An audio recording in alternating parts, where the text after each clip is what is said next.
जय श्री कृष्ण। राधे राधे। आप सभी का दिन शुभ और मंगलमय हो। भगवान श्री हरि विष्णु जी की कृपा आप सभी श्रोताओं पर सदा सर्वदा बनी रहे। इसी मंगल कामना के साथ आज की वीडियो का शुभारंभ करती हूँ। बैकुंठ चतुर्दशी का व्रत कार्तिक मास के शुक्ल पक्ष की चतुर्दशी को रखा जाता है। बैकुंठ चतुर्दशी पर भगवान शिव और श्री हरि विष्णु का मिलन होता है। इस दिन को हरिहर मिलन कहा जाता है। इस मिलन पर दोनों ही भगवान को एक दूसरे की पसंद की वस्तुएं अर्पित की जाती हैं। भगवान शिव और विष्णु जी की एक साथ बैकुंठ चतुर्दशी पर पूजा होती है। इस दिन दिवाली की तरह दोनों ही देवताओं के मिलन का उत्सव मनाया जाता है। पूरे मास में जिन्हें कार्तिक स्नान करने का अवसर नहीं मिलता, वे एकादशी से पूर्णिमा तक स्नान करके चतुर्दशी भी मनाते हैं। इस दिन उपवास करके तारों की छांव में नदी के तट पर 14 दीपक जलाने का विधान है। वैकुंठवासी भगवान श्री हरि विष्णु जी को स्नान कराकर विधिवत उनका पूजन करे, भोग लगाए, तत्पश्चात कथा को पढ़े या सुने, फिर भोग लगे प्रसाद को भक्तों में बांट दे। इस व्रत को करने से मनुष्य सभी बंधनों से मुक्त हो जाता है और उसे वैकुंठ धाम की प्राप्ति होती है। शास्त्रों में कहा गया है कि आज के दिन जो भी भक्त 1000 कमलों से भगवान विष्णु का पूजन करते हैं, वे मनुष्य भव बंधनों से मुक्त होकर वैकुंठ धाम को जाते हैं। अति प्राचीन काल की बात है। द्रविड़ देश में एक पांड्यवंशी राजा राज्य करते थे। उनका नाम था इंद्रद्युम्न। वे भगवान की आराधना में ही अपना अधिक समय व्यतीत करते थे। यद्यपि उनके राज्य में सर्वत्र सुख शांति थी, प्रजा प्रत्येक रीति से संतुष्ट थी, तथापि राजा इंद्रद्युम्न अपना समय राजकार्य में कम ही दे पाते थे। वे कहते थे कि भगवान विष्णु ही मेरे राज्य की व्यवस्था करते हैं, अतः वे अपने इष्ट परम प्रभु की उपासना में ही दत्तचित्त रहते थे। राजा इंद्रद्युम्न के मन में आराध्य आराधना की लालसा उत्तरोत्तर बढ़ती ही गई। इस कारण वे राज्य को त्याग कर मलय पर्वत पर रहने लगे। उनका वेश तपस्वियों जैसा था। सिर के बाल बढ़कर जटा के रूप में हो गए थे। वे निरंतर परम ब्रह्म परमात्मा की आराधना में तल्लीन रहते। उनके मन और प्राण भी श्री हरि के चरण कमलों में मधुकर बने रहते। इसके अतिरिक्त उन्हें जगत की कोई वस्तु नहीं सुहाती। उन्हें राज्य, कोष, प्रजा तथा पत्नी आदि किसी प्राणी या पदार्थ की स्मृति ही नहीं होती थी। एक बार की बात है, राजा इंद्रद्युम्न प्रतिदिन की भांति स्नानादि से निवृत्त होकर सर्वसमर्थ प्रभु की उपासना में तल्लीन थे। उन्हें बाह्य जगत का तनिक भी ध्यान नहीं था। संयोगवश उसी समय महर्षि अगस्त्य अपने समस्त शिष्यों के साथ वहां पहुंच गए, लेकिन न पाद, न अर्घ्य और न स्वागत। मौनव्रती राजा इंद्रद्युम्न परम प्रभु के ध्यान में निमग्न थे। इससे महर्षि अगस्त्य कुपित हो गए। उन्होंने इंद्रद्युम्न को शाप देते हुए कहा, इस राजा ने गुरुजनों से शिक्षा नहीं ग्रहण की है और अभिमानवश परोपकार से निवृत्त होकर मनमानी कर रहा है। ब्राह्मणों का अपमान करने वाला यह राजा हाथी के समान जड़ बुद्धि है, इसलिए इसे घोर अज्ञानमयी हाथी की योनि प्राप्त हो। महर्षि अगस्त्य भगवत भक्त इंद्रद्युम्न को यह शाप देकर चले गए। राजा इंद्रद्युम्न ने इसे श्री भगवान का मंगलमय विधान समझकर प्रभु के चरणों में सिर रख दिया। क्षीराब्धि में 10 सहस्त्र योजन लंबा, चौड़ा और ऊंचा त्रिकुट नामक पर्वत था। वह पर्वत अत्यंत सुंदर एवं श्रेष्ठ था। उस पर्वतराज त्रिकुट की तराई में ऋतुमान नामक भगवान वरुण का क्रीड़ा कानन था। उसके चारों ओर दिव्य वृक्ष सुशोभित थे। वे वृक्ष सदा पुष्पों और फूलों से लदे रहते थे। उसी क्रीड़ा कानन ऋतुमान के समीप पर्वत श्रेष्ठ त्रिकुट के गहन वन में हथनियों के साथ अत्यंत शक्तिशाली और अमित पराक्रमी गजेंद्र रहता था। एक बार की बात है, गजेंद्र अपने साथियों सहित तृषाधिक्य अर्थात प्यास की तीव्रता से व्याकुल हो गया। वह कमल की गंध से सुगंधित वायु को सूंघकर एक चित्ताकर्षक विशाल सरोवर के तट पर जा पहुंचा। गजेंद्र ने उस सरोवर के निर्मल, शीतल और मीठे जल में प्रवेश किया। पहले तो उसने जल पीकर अपनी तृष्णा बुझाई, फिर जल में स्नान कर अपना श्रम दूर किया। तत्पश्चात उसने जल क्रीड़ा आरंभ कर दी। वह अपनी सूंड में जल भरकर उसकी फुहारों से हथिनियों को स्नान कराने लगा। तभी अचानक गजेंद्र ने सूंड उठाकर चीत्कार की। पता नहीं किधर से एक मगर ने आकर उसका पैर पकड़ लिया था। गजेंद्र ने अपना पैर छुड़ाने के लिए पूरी शक्ति लगाई, परंतु उसका वश नहीं चला और पैर नहीं छूटा। अपने स्वामी गजेंद्र को ग्राहग्रस्त देखकर हथिनियां, कलभ और अन्य गज अत्यंत व्याकुल हो गए। वे सूंड उठाकर चिंगाड़ने और गजेंद्र को बचाने के लिए सरोवर के भीतर बाहर दौड़ने लगे। उन्होंने पूरी चेष्टा की लेकिन सफल नहीं हुए। वस्तुतः महर्षि अगस्त्य के शाप से राजा इंद्रद्युम्न ही गजेंद्र हो गए थे और गंधर्व श्रेष्ठ हूहू महर्षि देवल के शाप से ग्राह हो गए थे। वे भी अत्यंत पराक्रमी थे। संघर्ष चलता रहा। गजेंद्र स्वयं को बाहर खींचता और ग्राह गजेंद्र को भीतर खींचता। सरोवर का निर्मल जल गंदला हो गया था। कमल दल क्षत विक्षत हो गए। जल जंतु व्याकुल हो उठे। गजेंद्र और ग्राह का संघर्ष 1000 वर्ष तक चलता रहा और दोनों जीवित रहे। यह दृश्य देखकर देवगण चकित हो गए। अंततः गजेंद्र का शरीर शिथिल हो गया। उसके शरीर में शक्ति और मन में उत्साह नहीं रहा, परंतु जलचर होने के कारण ग्राह की शक्ति में कोई कमी नहीं आई। उसकी शक्ति बढ़ गई। वह नवीन उत्साह से अधिक शक्ति लगाकर गजेंद्र को खींचने लगा। असमर्थ गजेंद्र के प्राण संकट में पड़ गए। उसकी शक्ति और पराक्रम का अहंकार चूर चूर हो गया। वह पूर्णतया निराश हो गया। किंतु पूर्व जन्म की निरंतर भगवत आराधना के फलस्वरूप उसे भगवत स्मृति हो आई। उसने निश्चय किया कि मैं कराल काल के भय से चराचर प्राणियों के शरण्य सर्व समर्थ प्रभु की शरण ग्रहण करता हूँ। इस निश्चय के साथ गजेंद्र मन को एकाग्र कर पूर्व जन्म में सीखे श्रेष्ठ स्रोत द्वारा परम प्रभु की स्तुति करने लगा। गजेंद्र की स्तुति सुनकर सर्वात्मा सर्वदेव रूप भगवान विष्णु प्रकट हो गए। गजेंद्र को पीड़ित देखकर भगवान विष्णु गरुड़ पर आरूढ़ होकर अत्यंत शीघ्रता से उक्त सरोवर के तट पर पहुंचे। जब जीवन से निराश तथा पीड़ा से छटपटाते गजेंद्र ने हाथ में चक्र लिए गरुड़ारूढ़ भगवान विष्णु को तीव्रता से अपनी ओर आते देखा तो उसने कमल का एक सुंदर पुष्प अपनी सूंड में लेकर ऊपर उठाया और बड़े कष्ट से कहा, नारायण जगत गुरु भगवान, आपको नमस्कार है। गजेंद्र को अत्यंत पीड़ित देखकर भगवान विष्णु गरुड़ की पीठ से कूद पड़े और गजेंद्र के साथ ग्राह को भी सरोवर से बाहर खींच लाए और तुरंत अपने तीक्ष्ण चक्र से ग्राह का मुंह फाड़कर गजेंद्र को मुक्त कर दिया। ब्रह्मादि देवगण श्री हरि की प्रशंसा करते हुए उनके ऊपर स्वर्गिक सुमनों की वृष्टि करने लगे। सिद्ध और ऋषि महर्षि पर ब्रह्म भगवान विष्णु का गुणगान करने लगे। ग्राह दिव्य शरीरधारी हो गया।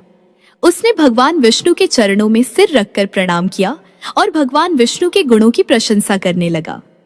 भगवान विष्णु के मंगलमय वृद्ध हस्त के स्पर्श से पाप मुक्त होकर अभिशप्त हूहू गंधर्व ने प्रभु की परिक्रमा की और उनके त्रैलोक्य वंदित चरण कमलों में प्रणाम कर अपने लोक चला गया। भगवान विष्णु ने गजेंद्र का उद्धार कर उसे अपना पार्षद बना लिया। गंधर्व, सिद्ध और देवगण उनकी लीला का गान करने लगे।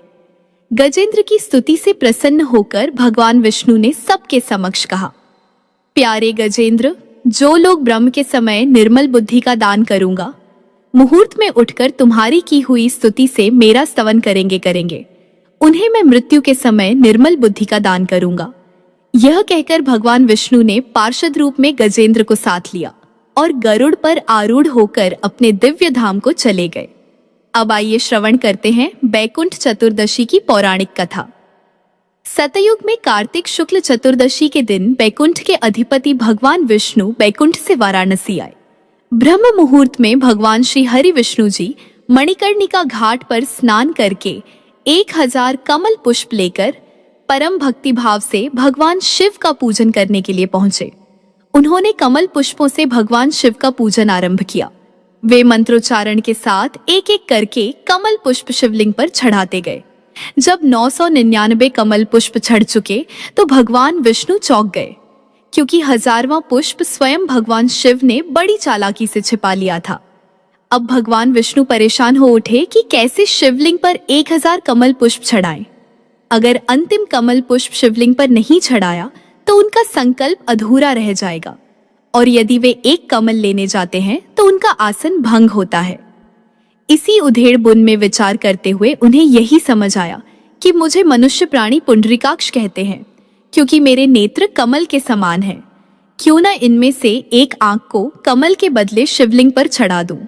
ऐसा विचार करते हुए भगवान श्री हरि विष्णु तुरंत अपनी एक आंख निकालकर भगवान शिव को अर्पित कर दिए। यह देखकर भगवान शिव अत्यंत प्रसन्न हुए। विष्णु जी की इस अगाध भक्ति से प्रसन्न होकर देवाधिदेव महादेव प्रकट होकर बोले, हे विष्णु, तुम्हारे समान संसार में दूसरा कोई मेरा भक्त नहीं है। यह कार्तिक शुक्ल चतुर्दशी अब वैकुंठ चतुर्दशी कहलाएगी। आपकी भक्ति से प्रसन्न होकर आज मैं आपको तीनों लोकों का राज्य देता हूँ। अब इसके पालक आप होंगे। भगवान शिव ने श्री हरि विष्णु जी से कहा, आज मैं आपकी भक्ति से बहुत प्रसन्न हूँ। जो कुछ मांगना चाहते हैं वह भी मांग लीजिए। शिव जी की बात सुनकर विष्णु भगवान बोले, आपने मुझे तीनों लोकों की रक्षा करने का आदेश तो दे दिया, लेकिन मैं दैत्यों को कैसे मारूंगा? शिव जी ने कहा, इसके लिए मैं आपको यह सुदर्शन चक्र दे रहा हूं। इसे ग्रहण करें और इसके द्वारा आतताई दैत्यों का संहार करें। इस तिथि को आपने मुझे कमलों से पूजा है, इसलिए मैं आपको और भी वर प्रदान कर रहा हूं। इस प्रकार विष्णु भगवान को वर देकर शिव जी अंतर्ध्यान हो गए। तभी से मनुष्य जीवन से मुक्त होकर वैकुंठ धाम जाने के लिए इस व्रत को करना शुरू कर दिया। एक बार की बात है, नारद जी पृथ्वी लोक से घूमकर वैकुंठ धाम जा पहुंचे। भगवान विष्णु ने आदर पूर्वक उन्हें बिठाया और प्रसन्न होकर उनके आने का कारण पूछा। नारद जी कहते हैं, हे प्रभु, आपने अपना नाम कृपा निदान रखा है। इससे आपके जो प्रिय भक्त हैं वही तर पाते हैं। जो सामान्य नर नारी हैं वे वंचित रह जाते हैं। इसीलिए आप मुझे कोई ऐसा सरल मार्ग बताएं जिससे सामान्य भक्त आपकी भक्ति कर मुक्ति पा सके। नारद जी की बातें सुनकर भगवान विष्णु बोले, हे नारद, मेरी बात ध्यान पूर्वक सुनो। कार्तिक शुक्ल चतुर्दशी को जो नर नारी व्रत का पान करेंगे और श्रद्धा भक्ति से मेरी पूजा अर्चना करेंगे, उनके लिए स्वर्ग के द्वार साक्षात खुले होंगे। इसके बाद विष्णु जी अपने बैकुंठ के द्वारपाल जय और विजय को बुलाते हैं और उन्हें कार्तिक चतुर्दशी को वैकुंठ के द्वार खुले रखने का आदेश देते हैं। भगवान विष्णु कहते हैं, इस दिन जो भी भक्त मेरा थोड़ा सा भी नाम लेकर पूजन करेगा वह वैकुंठ धाम को प्राप्त करेगा। प्रेम से बोलिए लक्ष्मी नारायण। भगवान की जय। वैकुंठ चतुर्दशी की अगली पौराणिक कथा के अनुसार एक नगर में एक राजा अपनी 2 बेटियों तथा पत्नी के साथ रहता था। एक दिन राजा भोजन करते समय अपनी दोनों बेटियों तथा अपनी पत्नी से पूछता है कि तुम सब किसके भाग्य का खाते हो? तब बड़ी बेटी बोली, पिताजी, मैं आपके भाग्य का खाती हूँ। जबकि छोटी बेटी बोली, पिताजी, मैं तो अपनी किस्मत का खाती हूँ। तब राजा ने क्रोध करते हुए अपनी पत्नी की तरफ देखा तो पत्नी ने भी डरते डरते कहा कि स्वामी, मैं तो अपनी किस्मत का खाती हूँ। यह सुनकर राजा को बहुत क्रोध आया और उसने कहा कि मैं पूरी नगरी को खिलाता हूँ, तुम सबके लिए इतनी मेहनत करता हूँ, रोज तुम्हें अच्छा अच्छा भोजन खिलाता हूँ, नए नए वस्त्र और आभूषण पहनने के लिए मंगवाता हूँ, परंतु हमारी छोटी बेटी कहती है कि वह अपनी किस्मत का खाती है। तब गुस्से में आकर राजा ने अपने मंत्रियों को आदेश दिया कि जाओ 2 लड़के ढूंढ कर लाओ। मेरी बड़ी बेटी के लिए राज दरबार के राजा का पुत्र ढूंढो और छोटी बेटी के लिए गरीब लड़का ढूंढो। जिस समय राजा यह बात बोल रहा था, वहां दरबार में सभी मंत्री, पहरेदार, चौकीदार सब मौजूद थे। तब सभी मंत्रियों को राजा की बात पर बड़ी हैरानी हुई, लेकिन किसी में इतनी हिम्मत नहीं थी कि वह पलटकर राजा से पूछे कि महाराज, आप अपनी दोनों बेटियों के साथ भेदभाव क्यों कर रहे हैं? किसी ने कुछ नहीं पूछा।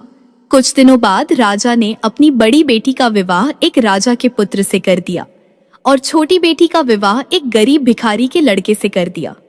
दोनों बेटियां जब ससुराल जाने लगी तो राजा ने बड़ी बेटी को बहुत सारा दान दहेज, बहुत सारे आभूषण, स्वर्ण, चांदी, हीरे, मोती आदि दिए और बहुत सारे रेशमी सुंदर वस्त्र दिए, जबकि छोटी बेटी को बोरी के टाट के कपड़े सिलवाकर उसे पहनाकर भेजे और कुछ नहीं दिया। बड़ी बेटी अपने माता पिता को प्रणाम करके घर से निकल गई। छोटी बेटी कुछ नहीं बोली। जब छोटी बेटी अपने ससुराल में पहुंची तो उसने देखा कि वहां कोई उसकी आवभगत करने वाला नहीं था। एक झोपड़ी थी और एक बड़ा सा मैदान और वहां 5 चूल्हे बने हुए थे।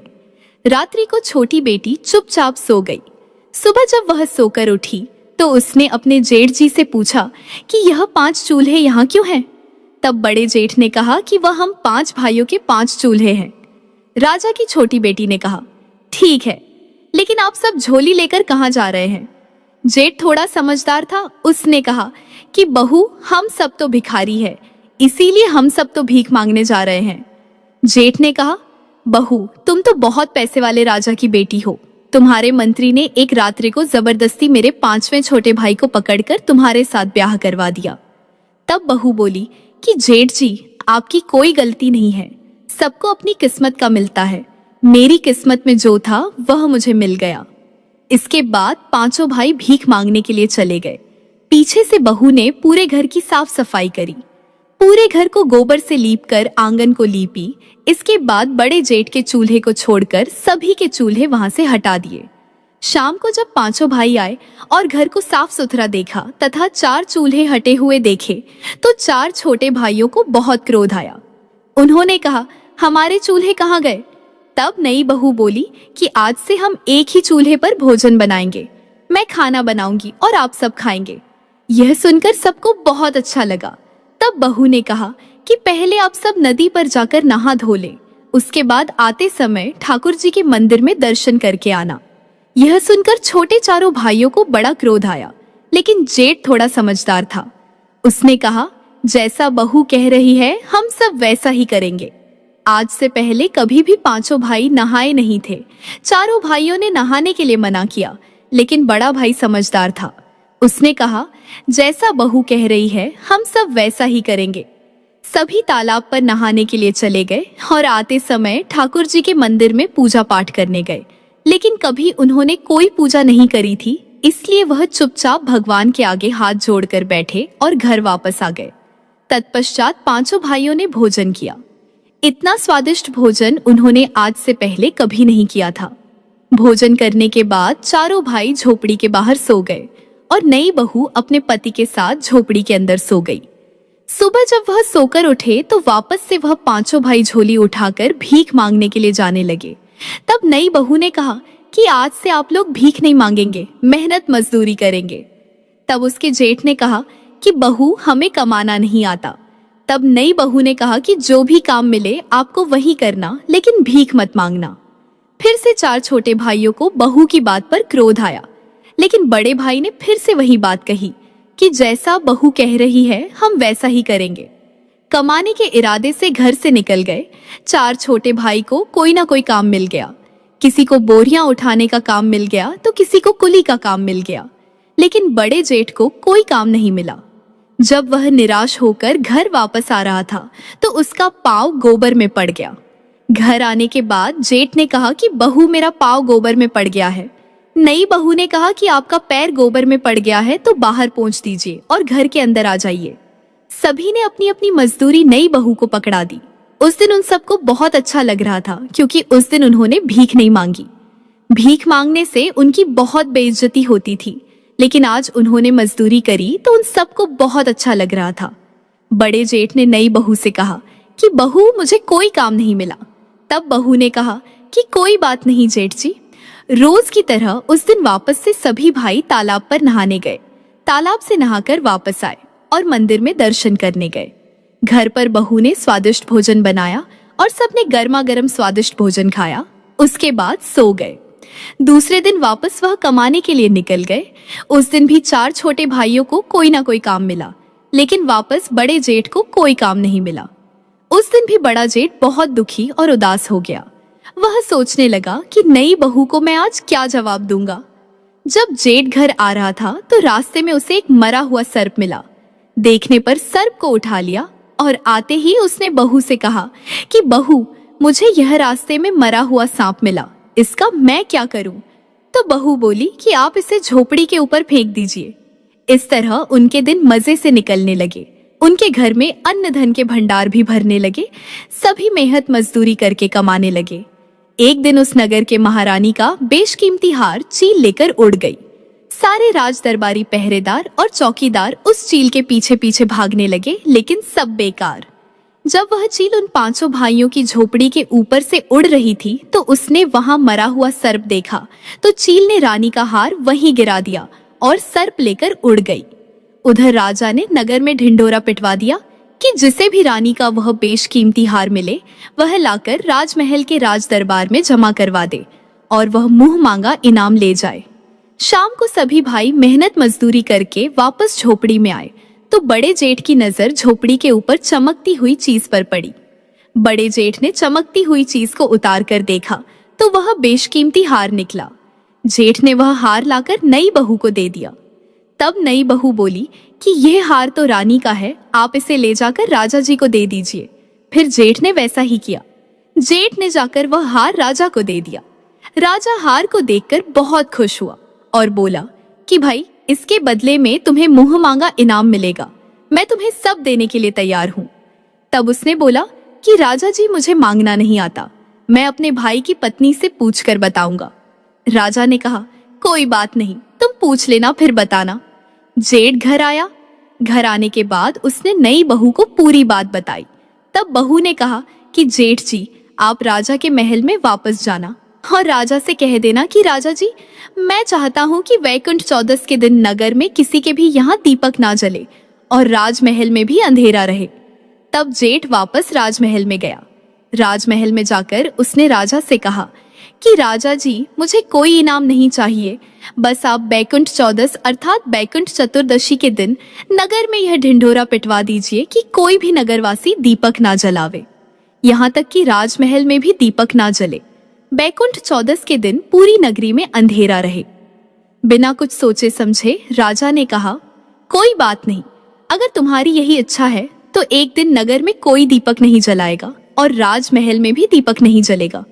राजा ने पूरी नगरी में यह ढिंडोरा पिटवा दिया कि पूरी नगरी में बैकुंठ चौदस के दिन कोई भी दीपक ना जलावे। दूसरे दिन बैकुंठ चौदस की रात्रि को किसी ने भी दीपक नहीं जलाया, यहाँ तक कि राजमहल में भी दीपक नहीं जला। लेकिन पांचों भाइयों की झोपड़ी में नई बहू ने चारों तरफ दीपक जलाए, कहीं पर भी अंधेरा नहीं छोड़ा। माता लक्ष्मी के पग बनाए और एक थाल तैयार करके वह बैठ गई। जब बैकुंठ चौदस की रात्रि को स्वर्ग लोक से माता लक्ष्मी मृत्यु लोक में नीचे उतरी तो माता लक्ष्मी को उस नगर में सब जगह अंधेरा ही अंधेरा दिखाई दिया। केवल एक झोपड़ी जगमग कर रही थी। माता लक्ष्मी उस झोपड़ी पर आई और दरवाजा खटखटाने लगी। अंदर से बहू ने कहा कि कौन है? माता लक्ष्मी ने कहा कि मैं इस घर की बेटी हूँ। बहू ने अंदर से कहा, हमारे घर में आपके लिए कोई जगह नहीं है, क्योंकि हमारे पास खुद के खाने की कमी है, हम आपको कहाँ से खिलाएंगे। थोड़ी देर बाद माता लक्ष्मी ने फिर से दरवाजा खटखटाया। बहू ने अंदर से पूछा, आप कौन हैं? माता लक्ष्मी ने कहा, मैं इस घर की बहू हूँ। तब भी नई बहू ने दरवाजा नहीं खोला। तीसरी बार माता लक्ष्मी ने फिर से दरवाजा खटखटाया। तब नई बहू ने कहा कि आप कौन हैं? माता लक्ष्मी ने कहा कि मैं इस घर की बहू हूँ और 7 पीढ़ी तक इसी घर में रहूंगी। ऐसा सुनते ही नई बहू ने दरवाजा खोल दिया। जैसे ही माता लक्ष्मी ने झोपड़ी के अंदर पांव रखा तो उनका घर सुंदर महल में बदल गया। नई बहू ने माता लक्ष्मी को बैठने के लिए चौकी दी। माता लक्ष्मी ने कहा कि मैं तो पैसे वाले अमीर सेठ के घर में नहीं बैठूंगी, लेकिन नई बहू ने माता लक्ष्मी का हाथ पकड़कर चौकी पर बैठा दिया, क्योंकि चौकी पर बैठते ही माता लक्ष्मी ने साक्षात दर्शन दिए। तब नई बहू माता लक्ष्मी के चरणों में गिर पड़ी। कुछ देर बाद नई बहू ने माता लक्ष्मी की आरती उतारी। फिर क्या था, लक्ष्मी माता की कृपा से उनका घर धन धान्य से भर गया। सुबह जब पांचों भाई सोकर उठे तो उनका घर महल में बदल चुका था। सभी भाइयों के आश्चर्य का ठिकाना नहीं रहा। माता लक्ष्मी की कृपा से धीरे धीरे वे नगर के सेठ कहलाने लगे और उनके भाई की पत्नी सेठानी कहलाने लगी। सब तरफ उनका कारोबार फैल गया। हर जगह उनकी चर्चाएं होने लगी। वे पांचों भाई केसर कस्तूरी का व्यापार करने लगे। उनका घर धन धान्य से भर गया। लक्ष्मी माता की ऐसी कृपा हुई कि उन पांचों भाइयों के पास नौकर चाकर हाथी घोड़े सब हो गया। बड़ी बहन के घर में सब कुछ ठप हो गया। कारोबार में घाटा लग गया। उनके यहाँ एक समय की रोटी के भी लाले पड़ने लगे और उन्हें अपना सब कुछ बेचना पड़ा। बड़ी बहू के सास ससुर ने अपनी बहू से कहा कि तुम तो कलंकिनी हो, तुम्हारे आते ही हम बर्बाद हो गए, और उन्होंने अपनी बहू को घर से निकाल दिया। बड़ी बहू अर्थात राजा की बड़ी बेटी रोती हुई अपने पिता के घर आई। अपनी प्यारी लाडली बेटी की ऐसी हालत जब राजा ने देखी तो राजा बहुत दुखी हुए और राजा ने अपनी बड़ी बेटी से सारा हाल पूछा। बड़ी बेटी ने रोते रोते अपना सारा हाल अपने पिता को कह सुनाया। तब राजा ने मन ही मन सोचा कि मैं अपनी बड़ी बेटी के लिए इतना देखभाल करके घर वर ढूंढा था, इसकी ऐसी हालत है तो छोटी बेटी की क्या हालत होगी। पता नहीं वह जिंदा भी होगी या नहीं। अपनी छोटी बेटी के गांव में उसका हालचाल पता करने के लिए राजा निकल पड़े। तब राजा ने एक व्यापारी का वेश बनाया और केसर कस्तूरी बेचने के लिए अपनी छोटी बेटी के गांव में पहुंच गया। गांव में पहुंचते ही राजा ने जोर जोर से आवाज लगानी शुरू कर दी, केसर कस्तूरी ले लो, कोई केसर कस्तूरी ले लो। करते करते सुबह से दोपहर हो गई। तभी जिस गली में राजा ने आवाज लगाई, उसी गली में उसकी छोटी बेटी का हवेली नुमा मकान था। बेटी ने अपने पिता की आवाज पहचान ली। उसने ऊपर झरोखे में से झांक कर देखा तो राजा को देखकर पहचान गई कि यह तो सच में हमारे पिता हैं। तब उसने अपने नौकरों से कहा कि बाहर जो आदमी केसर कस्तूरी बेच रहा है, उनकी केसर कस्तूरी को मुंह मांगे दाम में खरीद लो और उन्हें आदर से बुलाकर अंदर लेकर आओ तथा उनके लिए भोजन पानी की व्यवस्था करो। उन सब ने वैसा ही किया। बहुत अच्छी कीमत पर केसर कस्तूरी खरीद ली और उन्हें भोजन के लिए आसन लगाकर बैठाया। नए नए पकवान उनके खाने के लिए परोसे गए। बीच बीच में छोटी बेटी नए नए कपड़े पहनकर, अच्छे अच्छे आभूषण पहनकर और लंबा घूंघट निकालकर उनको परोसने लगी। राजा ने मन में सोचा कि उनके यहाँ बहुत सारी नौकरानियां हैं। उसके पिता हंसते हुए बोले कि बेटी, क्या तुम यहाँ नौकरानी का काम करती हो? तब बेटी बोली, नहीं पिताजी, यह मेरा घर है, मैं तो यहाँ की सेठानी हूँ। राजा ने कहा, अच्छा तू सेठानी है, लेकिन तूने तो वही फटे पुराने कपड़े पहन रखे हैं, वही बोरी के टाट वाले कपड़े पहन रखे हैं जिसे देकर मैंने तुझे विदा किया था। तब बेटी बोली, नहीं पिताजी, बार बार जो अलग अलग नए नए कपड़े पहनकर आपको खाना परोसने आ रही थी वह मैं ही थी, और अब मैं जो आपके पास बोरी के टाट वाले कपड़े पहनकर आई हूँ यह भी मैं ही हूँ। छोटी बेटी ने कहा, पिताजी मैं आज आपको बताना चाहती हूँ कि सब अपने भाग्य का ही खाते हैं। यह मेरी किस्मत है जो आज मैं इस नगर की सेठानी हूँ, और यह आपकी किस्मत है कि आज आप केसर कस्तूरी बेच रहे हैं। इसलिए पिताजी, आज के बाद कोई किसी को यह न कहे कि वह एक दूसरे की किस्मत का खाते हैं। यह सुनते ही उसके पिताजी का सिर नीचे हो गया और उसने कहा कि बेटी तू जीती मैं हारा। उसके पिता ने हार स्वीकार कर ली। बेटी ने कहा कि पिताजी, आप हमसे हमेशा बड़े थे और बड़े ही रहेंगे। मैं तो सिर्फ आपको इतना बताना चाहती हूँ कि सभी मनुष्य अपनी किस्मत का ही खाता है, कोई किसी की किस्मत का नहीं खाता। इस तरह आज मैंने आपको बैकुंठ चौतस की एक पुरानी कहानी सुनाई। आशा करती हूँ यह कहानी आपको जरूर पसंद आई होगी। अब आइए अंत में श्रवण करते हैं वैकुंठ चतुर्दशी की अंतिम कथा, जिसे सुनने मात्र से सभी मनोकामनाएं पूर्ण होती हैं। एक बार सनक, सनन, सनातन और सनत कुमार, ये चारों सनक आदि ऋषि कहलाते हैं और देवताओं के पूर्वज माने जाते हैं। संपूर्ण लोकों से विरक्त होकर चित्त की शांति के लिए भगवान विष्णु के दर्शन करने हेतु उनके वैकुंठ लोक में गए। बैकुंठ के द्वार पर जय और विजय नाम के दो द्वारपाल पहरा दिया करते थे। जय और विजय ने इन सनकादिक ऋषियों को द्वार पर ही रोक लिया और बैकुंठ लोक के भीतर जाने से मना करने लगे। उनके इस प्रकार मना करने पर सनकादिक ऋषियों ने कहा, ओ मूर्खों, हम तो भगवान विष्णु के परम भक्त हैं। हमारी गति कहीं भी नहीं रुकती। हम देवाधिदेव के दर्शन करना चाहते हैं। तुम हमें उनके दर्शन से क्यों रोक रहे हो? तुम लोग तो भगवान की सेवा में रहते हो। तुम्हें तो उन्हीं के समान समदर्शी होना चाहिए। भगवान का स्वभाव परम शांति में है, तुम्हारा स्वभाव भी वैसा ही होना चाहिए। हमें भगवान विष्णु के दर्शन के लिए जाने दो। ऋषियों के इस प्रकार कहने पर भी जय और विजय उन्हें बैकुंठ के अंदर जाने से रोकने लगे। जय और विजय के इस प्रकार रोकने पर सनकादिक ऋषियों ने क्रोधित होकर कहा, भगवान विष्णु के समीप रहने के बाद भी तुम लोगों में अहंकार आ गया है और अहंकारी का वास बैकुंठ में नहीं हो सकता। इसीलिए हम तुम्हें शाप देते हैं कि तुम लोग पाप योनि में जाओ और अपने अपने पाप का फल भुगतो। उनके इस प्रकार शाप देने पर जय और विजय भयभीत होकर उनके चरणों में गिर पड़े और क्षमा मांगने लगे। यह जानकर कि सनकादिक ऋषिगण भेंट करने आए हैं, भगवान विष्णु स्वयं लक्ष्मी जी एवं अपने समस्त पार्षदों के साथ उनके स्वागत के लिए पधारे। भगवान विष्णु ने उनसे कहा, हे मुनीश्वर, यह जय और विजय नाम के मेरे पार्षद हैं। इन दोनों ने अहंकार बुद्धि को धारण कर आपका अपमान करके अपराध किया है। आप लोग मेरे प्रिय भक्त हैं और इन्होंने आपकी अवज्ञा करके मेरी भी अवज्ञा की है। इनकी देखकर आपने उत्तम कार्य किया है। इन अनुचर ने तपस्वी का तिरस्कार किया है और उन्हें मैं अपना ही तिरस्कार मानता हूँ। मैं इन पार्षदों की ओर से क्षमा याचना करता हूँ। सेवकों का अपराध होने पर भी संसार स्वामी का ही अपराध मानता है। अतः मैं आप लोगों की प्रसन्नता की भिक्षा चाहता हूँ। भगवान के इस मधुर वचनों से सनकादिक ऋषियों का क्रोध तत्काल शांत हो गया।